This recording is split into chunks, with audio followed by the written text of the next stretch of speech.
நம்ம சேனலில் பொரிச்ச குழம்பு எப்படி செய்யுதுன்னு பார்க்கலாம். அதுக்கு ஒரு சட்டியில் எண்ணெய் சேர்த்துக்கிறேன். எண்ணெய் நல்லா காயணும். இப்போ எண்ணெய் நல்லா காஞ்சிருச்சு. இப்போ அரை ஸ்பூன் வந்துட்டு சோம்பு, அரை ஸ்பூன் வந்துட்டு கடுகு உளுத்தம் பருப்பு நல்லா பொரியட்டும்.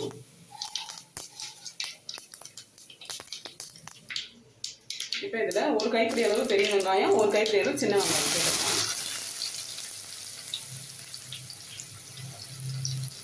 போட்டு இதை நல்லா வதக்கிடுங்க. இதையும் ஒரு 2 கொத்து வந்து கருவேப்பிலை நல்லா கிள்ளி சேர்த்துக்கோங்க, நல்லா வாசனையாக இருக்கும். சேர்த்து இதையோடு சேர்ந்து வதக்கிடுங்க. இப்போ வெங்காயம்லாம் நல்லா வதங்கிடுச்சு. இப்போ தக்காளி சேர்த்துக்கலாம். பழுத்த தக்காளியாக ஒரு 2 தக்காளி சேர்த்துக்கோங்க. சேர்த்துட்டு நல்லா அது வந்து வெந்து குழஞ்சி வரட்டும். தக்காளி அந்த அளவுக்கு வதக்கி விட்டுருங்க. இது கூடவே தேவையான அளவு உப்பு சேர்த்துக்கலாம். சேர்த்து இது கூட சேர்த்து வதக்கிடுங்க. நல்லா குழஞ்சி வரும்.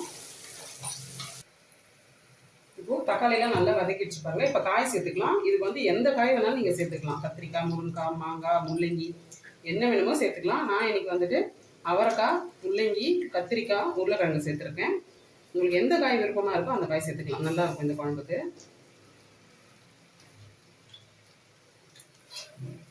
எல்லாத்தையும் சேர்த்துட்டு இந்த எண்ணெய் கூடவே இதை ஃபஸ்ட்டு வதக்கிடுங்க. நல்லா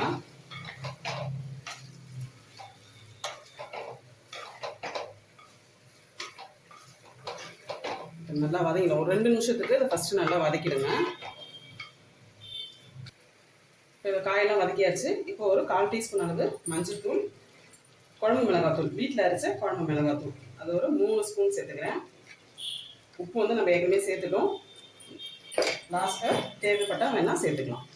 இப்போ சேர்த்துட்டு இதோடய நல்லா இதை வதக்கணும். இந்த வேறு மசாலா எதுவுமே இல்லை, ரொம்ப சிம்பிள் தான் இந்த குழம்பு. வெறும் நம்ம வீட்டில் அரைச்ச மிளகாத்தூள் மட்டும்தான், வேறு கரம் மசாலாவோ எதுவும் ஆட் பண்ணக்கூடாது, நல்லா இருக்காது. இதை இந்த காயோட நல்லா வதக்கிடுங்க.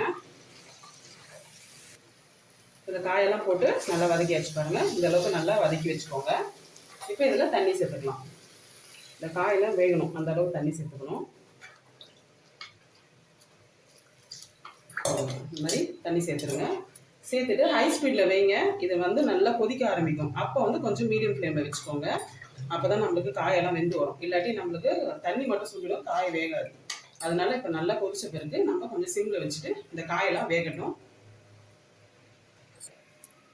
இந்த காயெல்லாம் வேகத்துக்குள்ள தேங்காய் பேஸ்ட் ஒன்று அரைச்சிக்கலாம். 1/4 மூடி தேங்காய் எடுத்திருக்கேன். இது கூட ஒரு அரை ஸ்பூன் வந்துட்டு கசகசா சேர்த்துக்கலாம். ஒரு 1/4 டீஸ்பூன் சோம்பு ஏற்கனவே போட்டு தாளிச்சிருக்கோம். அதனால ஒரு 1/4 டீஸ்பூன் அளவு சோம்பு. இதை வந்து நல்லா தண்ணி ஊற்றி பேஸ்ட்டாக அரைச்சி வச்சுக்கோங்க. காயெல்லாம் வேகட்டும். இப்போ காயெல்லாம் நல்லா வெந்துருச்சு. இப்போ அரைச்சி வச்சா தேங்காய் பேஸ்ட் வந்து சேர்த்துக்கலாம். சேர்த்துட்டு இது கூட கொஞ்சமாக தண்ணி சேர்த்து ஊற்றிக்கலாம் ஜாரில்.